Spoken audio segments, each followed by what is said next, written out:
Hello students, this is Richa Grover. Today I am here to take a new topic of 9th class biology chapter tissue. In my previous videos I explained the tissue, what is tissue, division of labor, what is division of labor, the types of tissue. In types of tissue I explained the first topic of tissue, meristematic tissues. It is the first type of tissues, यानी कि meristematic tissues कौन से होते हैं.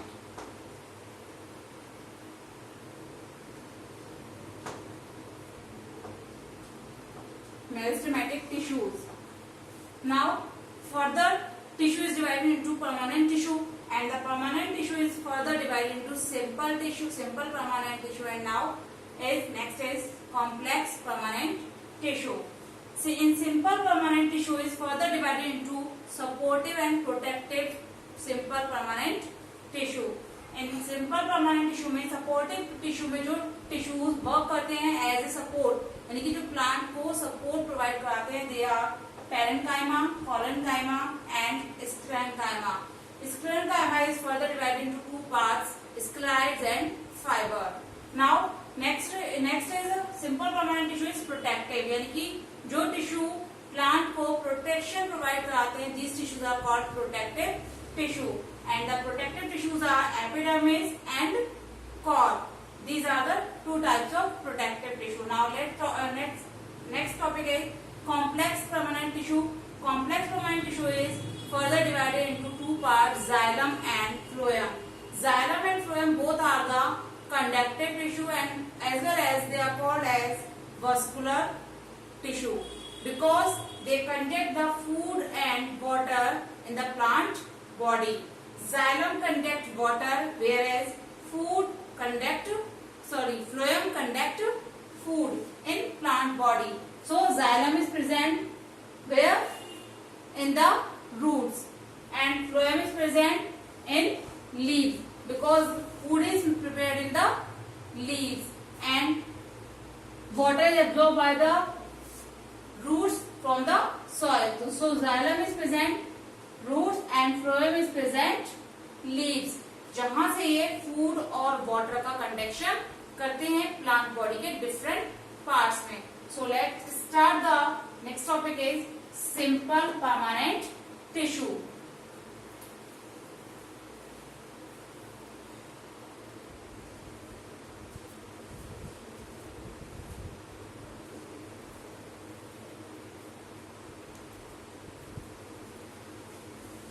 Permanent tissue.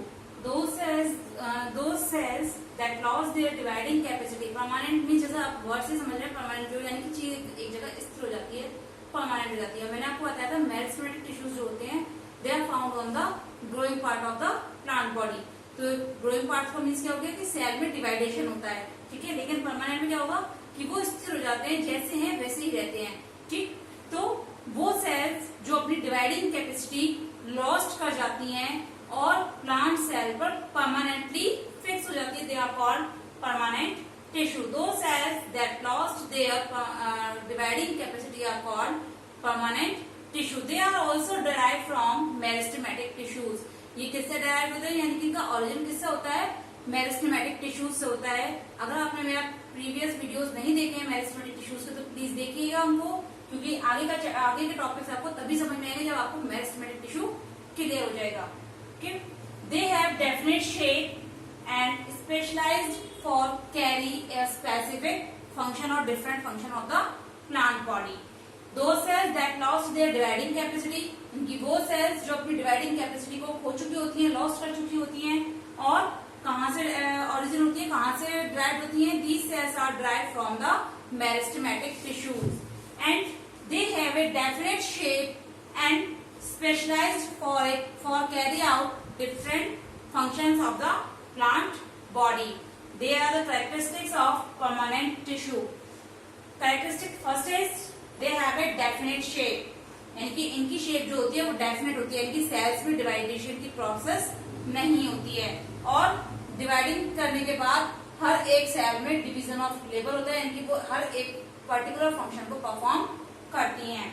Sales में है thick और thin wall, यानी कि सेल्स की जो वॉल होती है वो कुछ टिश्यूज पे थिक होती है तो कुछ टिश्यूज पे थिन भी होती है, यानी कि कुछ टिश्यूज की जो सेल वॉल है वो थिक होगी और कुछ टिश्यूज की जो सेल वॉल है वो थिन होगी, यानी कि पतली होगी। इंटरसेलुलर स्पेस में बी एब्सेंट और प्रेजेंट। इंटरसेलुलर स्पेस किसे कहते हैं? इंटरसेलुलर स्पेस कहते हैं, मान लो चलिए ये दो रिंग्स हैं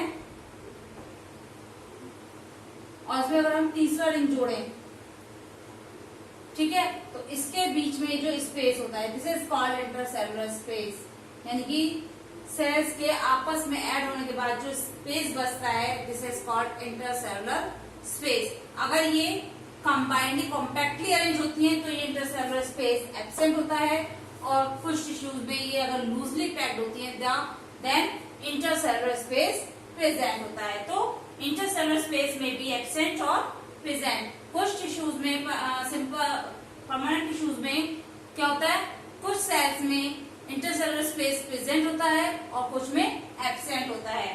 सेल्स में भी लिविंग और डेड। सेल्स जो होती है कैसी होती हैं, कुछ लिविंग भी होती हैं और कुछ डेड भी होती हैं, यानी कि जो परमानेंट टिश्यू है उसकी कुछ सेल्स लिविंग भी होती हैं, जैसे आपका कॉलनकाइमा है, पैरेन्काइमा, ठीक है, और स्क्लेरेन्काइमा कैसा है, डेड। तो some cells are living and some cells are dead.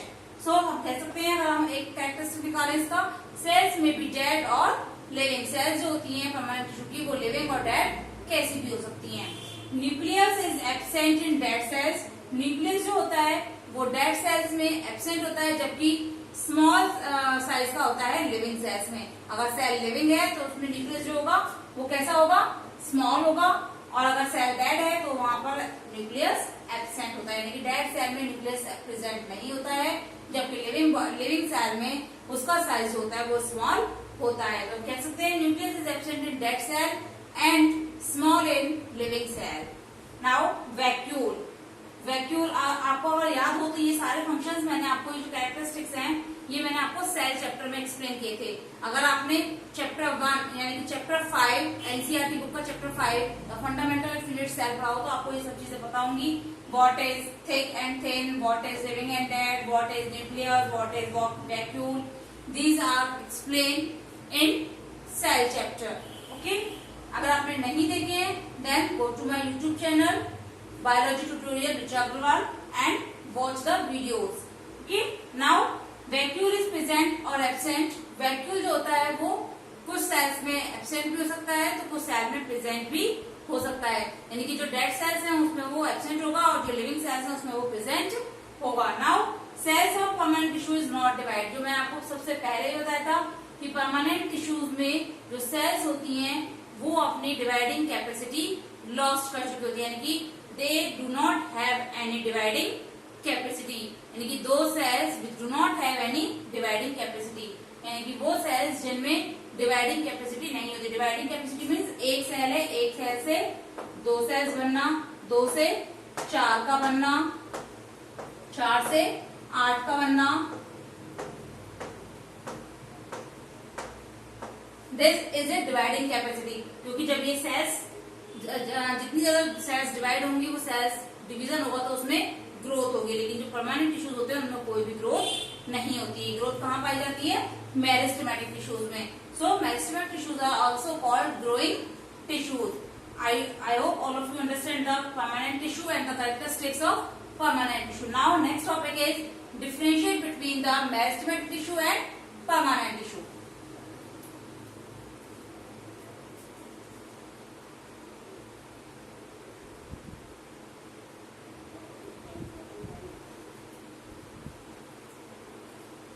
Now students, difference between meristematic and permanent tissue, यानी कि आपको मैं डिफरेंसेस बताऊंगी परमानेंट और मेरिस्टेमेटिक टिश्यूज में। मेरिस्टेमेटिक टिश्यू मैंने एक्सप्लेन किया अपने प्रीवियस वीडियो में। मेरिस्टेमेटिक टिश्यूज आर, इसकी जो सेल्स होती हैं वो कैसी होती हैं, स्मॉल और आइसोडायमेट्रिक एंड अनडिफरेंशिएटेड, यानी कि हम इनकी सेल्स को अलग अलग डिफरेंशिएट नहीं कर सकते हैं कि सेल्स कैसी होती है, देखने में एक जैसी होती हैं, स्मॉल होती हैं और आइसोडायमेट्रिक शेप में होती हैं। सेल्स जो होती हैं वो लिविंग होती हैं, जैसे मैंने आपको बताया था, क्योंकि मेरिस्टेमेटिक टिश्यूज के अंदर डिवीजन पावर होती है तो सेल कैसी होंगी, लिविंग होंगी। ठीक है, तो cell are living and divide throughout the life, क्योंकि जो मेरिस्टेमेटिक टिश्यूज है वो कहाँ पाए जाते हैं, प्लांट के ग्रोइंग रीजन में। ग्रोइंग रीजन जहां से प्लांट में ग्रोथ होती है, यानी कि shoot, top of the shoot and tip of the root, यानी कि शूट के टॉप पर प्रेजेंट होते हैं और नोड्स पर प्रेजेंट होती हैं, जहां से ब्रांचेस डेवलप होती हैं। ओके, सेल्स होती हैं वो लिविंग होती हैं और डिवाइड करती हैं थ्रू आउट द लाइफ। तो यानी कि पूरे जब तक कि प्लांट जिंदा रहता है, ग्रोइंग टिश्यूज यानी कि आपके जो मेरिस्टेमेटिक टिश्यूज होते हैं वो डिवाइड करते रहते हैं और प्लांट में ग्रोथ करते रहते हैं। इंटरसेलुलर स्पेस जो होता है वो एब्सेंट होता है। क्यों? क्योंकि जो सेल्स होती हैं दे आर कॉम्पैक्टली अरेंज्ड, वो एक दूसरे के साथ कॉम्पैक्टली अरेंज्ड होती हैं। कॉम्पैक्टली अरेंज मीन्स उनके बीच में कोई भी स्पेस नहीं होता है। इस तरह से जैसे ये के बाद दूसरी के बाद तीसरी, तो कहीं भी आपको इसमें स्पेस नजर आ रहा है? नहीं। Then they are compactly arranged and they do not have any intercellular space. Cell wall is thin. Meristematic tissues की जो सेल वॉल होती है वो थिन होती है और किसकी बनी होती है? And cell wall is made up of cellulose, और सेल वॉल जो होती है वो सेल्यूलोज की बनी होती है। न्यूक्लियस इज लार्ज और सेंट्रल, क्योंकि ये लिविंग सेल्स होती हैं और लिविंग सेल्स में न्यूक्लियस प्रेजेंट होता है। तो कहाँ कैसा होता है? न्यूक्लियस इज लार्ज और सेंट्रल में प्रेजेंट होता है। जैसे जैसे सेल्स मैच्योर होती जाती है, उनकी परमानेंट टिश्यू में कन्वर्ट होती जाती है, जो न्यूक्लियस है वो उसका साइज स्मॉल होता जाता है और उसकी जगह कौन क्या ले लेता है? वैक्यूल ले लेता है। क्योंकि मैंने आपको सेल चैप्टर में बताया था, प्लांट सेल जब मैच्योर होती है, जब स्मॉल होती है तो उसमें न्यूक्लियस सेंटर में प्रेजेंट होता है, लेकिन जैसे जैसे वो मैच्योर होती जाती है जो न्यूक्लियस होता है वो वैक्यूल की वजह से पेरिफेरल साइड में लोकेटेड हो जाता है। Rate of metabolism is high. Metabolism का जो रेट होता है यानी कि प्लांट के अंदर जो वाइटल फंक्शंस होते हैं उनका जो रेट होता है वो बहुत ज्यादा हाई होता है। अब बात करते हैं हम परमानेंट टिश्यूज की। Permanent tissues are large, differentiated and specialised to perform different functions. मैंने आपको जैसा कि परमानेंट टिश्यू के कैरेक्टर में बताया था, कैरेक्टरिस्टिक में बताया था, परमानेंट टिश्यूज जो होते हैं उनकी जो सेल्स होती हैं वो लार्ज होती हैं, डिफरेंशिएटेड होती हैं, यानी कि हम उनको इजीली डिफरेंशिएट कर सकते हैं कि ये सेल कौन सी है और ये सेल कौन सी है। और ये सेल्स जो होती है वो स्पेशलाइज होती हैं डिफरेंट फंक्शन को परफॉर्म करने के लिए। नाउ सेल में भी लिविंग और डेड। सेल जो होती है वो लिविंग और डेड दोनों तरीके की होती हैं। परमानेंट टिश्यूज में कुछ सेल्स डेड भी होती है तो कुछ सेल्स लिविंग भी होती है। क्यों? क्योंकि जो परमानेंट टिश्यूज का जो ओरिजिन होता है वो मेरिस्टेमेटिक टिश्यूज से ही होता है। क्योंकि जब मेरिस्टेमेटिक टिश्यूज में ग्रोइंग पावर कम हो जाती है, यानी कि डिवाइडिंग पावर कम हो जाती है, तो वो कन्वर्ट हो जाता है परमानेंट टिश्यूज में। इंटरसेलुलर स्पेस में भी प्रेजेंट और एब्सेंट। इंटरसेलुलर स्पेस जो होता है वो परमानेंट टिश्यूज में प्रेजेंट भी होता है और एब्सेंट भी होता है, दोनों तरीके से होता है। यानी कि जो इंटरसेलुलर स्पेस है सेल्स के बीच में वो प्रेजेंट और एब्सेंट दोनों होता है। जैसे आपको मान के चलिए कोई शेप है सेल की, ठीक है, तो ये आप इनके बीच में स्पेस बन जाता है। इससे आपको इजीली समझ में आ जाएगा। देखिए ये स्पेस हो गया इन सेल्स के बीच में, लेकिन यहाँ पर कोई भी स्पेस नहीं है, ये आपस में एक दूसरे के साथ कॉम्पैक्टली अरेंज्ड है। ठीक, तो इंटरसेलुलर स्पेस में बी प्रेजेंट और में बी एब्सेंट। इंटरसेलुलर स्पेस जो होता है वो उसमें प्रेजेंट भी होता है और एब्सेंट भी होता है। साइटोप्लाज्म जो होता है वो न्यूक्लियस और वैक्यूल के बीच में एक थिन लेयर बना देता है, जिससे वो दोनों अलग अलग हो जाते हैं। Cytoplasm forms a thin layer between cell wall and vacuole. Cell wall और वैक्यूल के बीच में क्या करता है?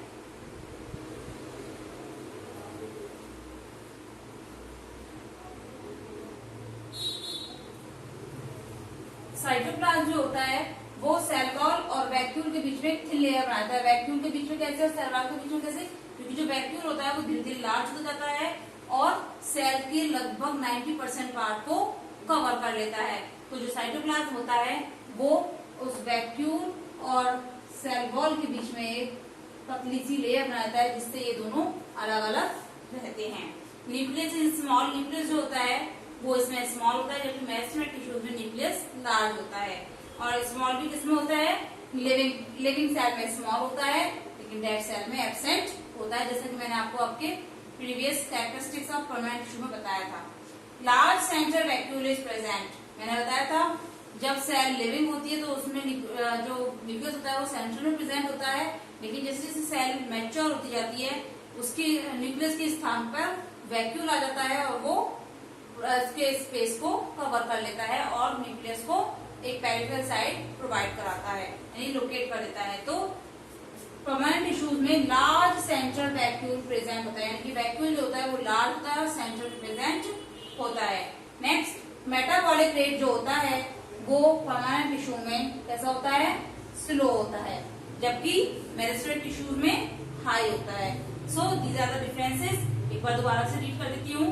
Cells are small, isodiametric and undifferentiated in meristem tissues, whereas in permanent tissues cells are large, differentiated and specialized to perform a different function.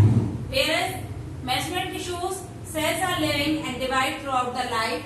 Sales जो होती है वो लिविंग होती हैं, throughout the life divide करती रहती है, जबकि परमानेंट टिश्यूज में सेल लिविंग भी होती है और डेड भी होती हैं।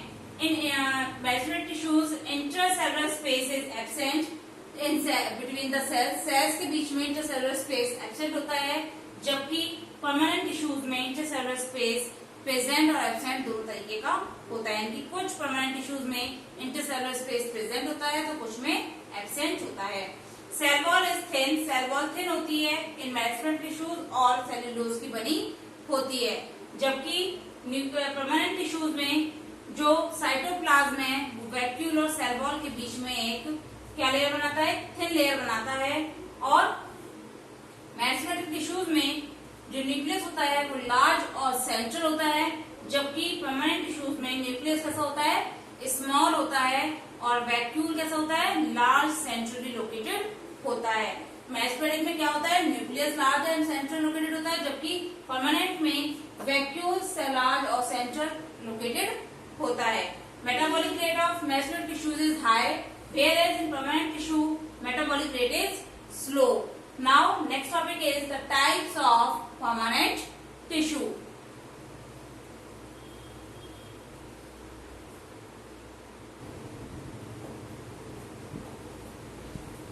Next is types of permanent tissue.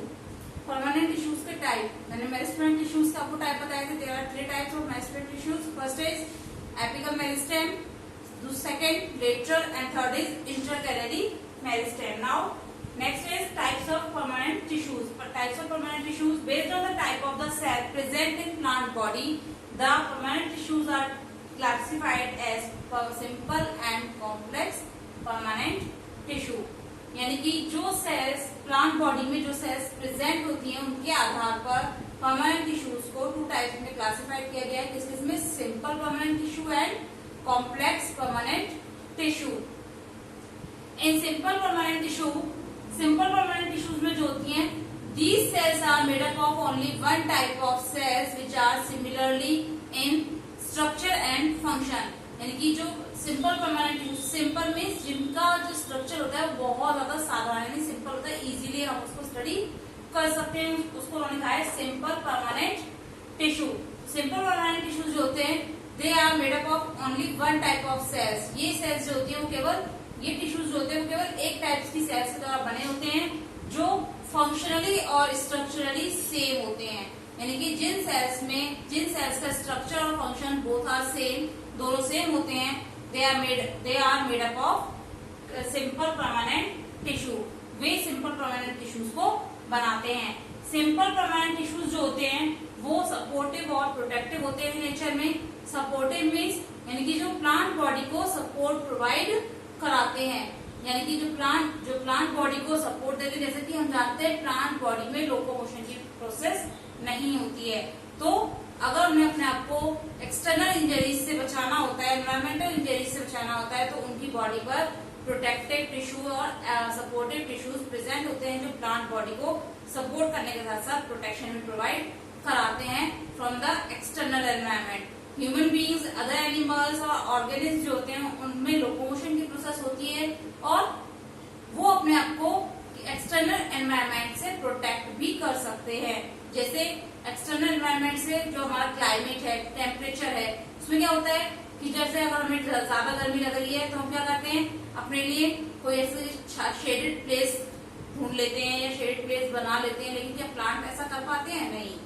अगर किसी एनिमल को अगर हम हंटिंग पे जाते हैं, किसी एनिमल तो क्या करते हैं, एनिमल मूव करते हैं, दौड़ लगाते हैं, रनिंग करते हैं, दौड़ लगाते हैं, एक जगह से जाकर दूसरी जगह छिप जाते हैं। तो क्या होता है कि जो एनिमल्स या ऑर्गेनिज्म होते हैं उनमें लोकोमोशन की प्रोसेस होती है, जिसकी वजह से वो एक्सटर्नल एनवायरनमेंट से अपने आप को प्रोटेक्ट कर लेते हैं। लेकिन प्लांट्स में लोकोमोशन की प्रोसेस नहीं होती है, इसलिए इनकी बॉडी पर सपोर्टिव और प्रोटेक्टिव टिश्यूज प्रेजेंट होते हैं।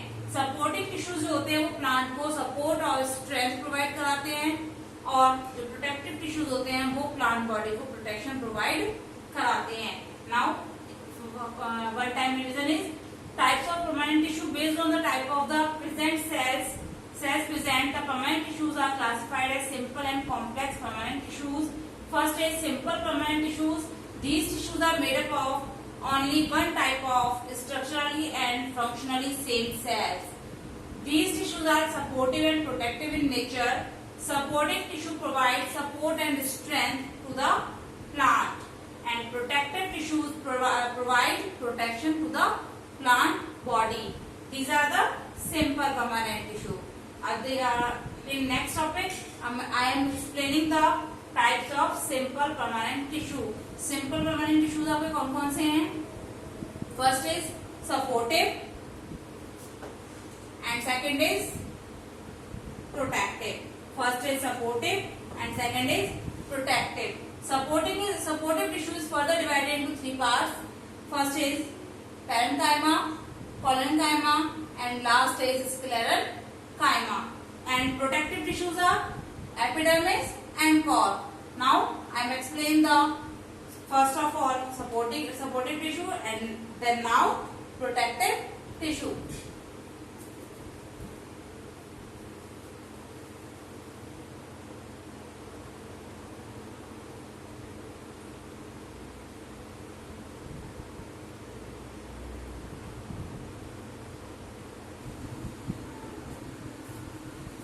Now students, types of permanent tissue में पहला था आपका simple permanent tissue and second is complex permanent tissue. In simple permanent tissue is further divided in two parts: supportive tissue and protective tissue. In supportive tissue is further divided parenchymal tissues, collenchymal tissues, sclerenchymal tissue, and sclerenchyma is also further divided in two parts: sclerites and fibers. Sclerenchymal tissue is a dead tissue. जो आपका sclerenchyma tissue होता है वो dead होता है, जबकि आपके supportive में पेरेंकाइमा और कॉलेंकाइमा जो होते हैं, parenchyma and collenchyma tissues are living tissues. ये दोनों लिविंग टिश्यूज होते हैं। Next is protective tissue. In protective tissue first is epidermis and second is cork. Protective tissue में epidermis is found outer surface of the plant body and cork is called secondary growth.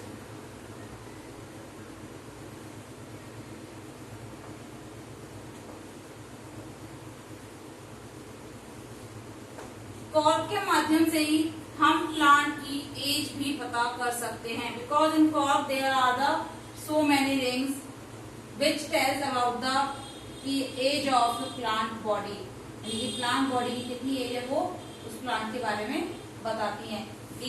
these rings are present in stem that is called cork, and these rings tell us about the age of the plant. तो cork जो होता है वो plant body की as को भी describe करता है। सिंपल परमानेंट में supporting tissues and protective tissue parenchyma, collenchyma and sclerenchyma. Sclerenchyma is further divided into sclerites and fibers, and the protective tissue epidermis and cork. Epidermis is found outer surface of the plant body, and cork is also called the secondary growth of the plant body, and it also defined the age of the plant body. In my next video, I explain the supportive tissue and protective tissue. अगर आपको ये video अच्छा लगा हो, please like and share करना मत भूलिएगा। Thank you very much. Stay home and stay healthy.